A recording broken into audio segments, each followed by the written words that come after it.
ത്രിയേക ദൈവത്തിന് മഹത്വം ഉണ്ടായിരിക്കട്ടെ. കർത്താവ് പ്രിയ സഹോദരങ്ങളെ, ക്രൈസ്തവ സഭയിൽ, പ്രത്യേകിച്ച് കിഴക്കൻ സഭകളിൽ സഭയുടെ ആരാധന വർഷം 6 കാലങ്ങളായി ക്രമീകരിച്ചിരിക്കുന്നു.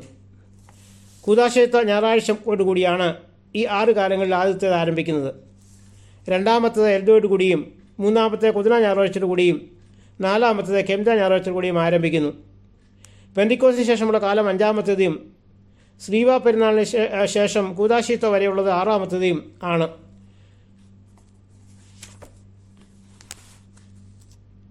സെപ്റ്റംബർ 14-നാണ് ശ്രീവ പെരുന്നാൾ ആഘോഷിക്കുന്നത്.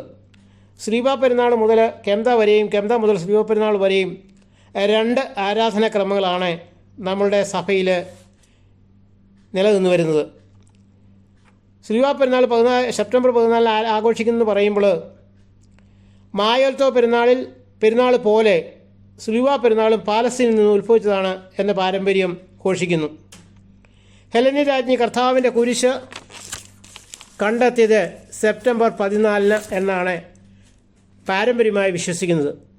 കാൽവറിയിലും കർത്താവിൻ്റെ കബറിടത്തിലും കുസ്തന്തോലിസ് ചക്രവർത്തി പണി കഴിപ്പിച്ച ദേവാലയങ്ങളുടെ ശുദ്ധീകരണം നിർവഹിക്കപ്പെട്ടത് 335 സെപ്റ്റംബർ 14 ആണ്.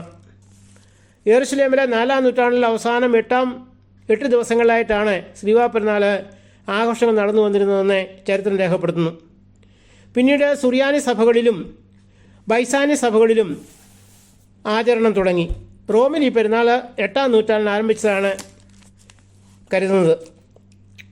കുസ്തന്തോലിസ് ചക്രവർത്തി ശ്രീവയുടെ ദർശനത്താൽ വിജയശ്രീലാണെന്നായി പോയതുപോലെ ഹെലനി രാജ്യം അതിൻ്റെ ഓർമ്മയെ നിലനിർത്തുന്നതിനുമായി റോമയിൽ നിന്നും യെരുശലേമിൽ ചെന്ന് യൂതന്മാരെ കൂട്ടി കർത്താവിൻ്റെ കുരിശ് കണ്ടെത്തിയതാണ് മനസ്സിലാക്കുവാൻ സാധിക്കുന്നത്.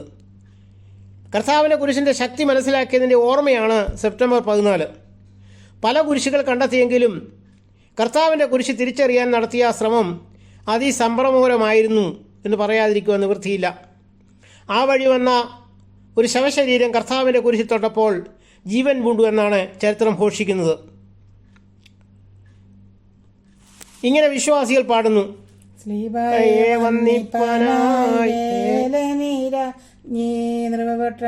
റോമയിൽ യെരൂശലേമാർന്നു യൂതന്മാരെ കൂട്ടിച്ചൊന്നേവം കാണിച്ചിടുവിൻ. ശ്ലീബ വച്ചോരിടം ഞങ്ങൾക്കൊണ്ടൊരു പ്രമുഖൻ നീ, അവനോടരാഞ്ഞാൽ മശിഹാതൻ ശ്ലീബായമരും സ്ഥാനം കാണിക്കും. ഹാലേലൂയ എന്നവരുര ചെയ്തു.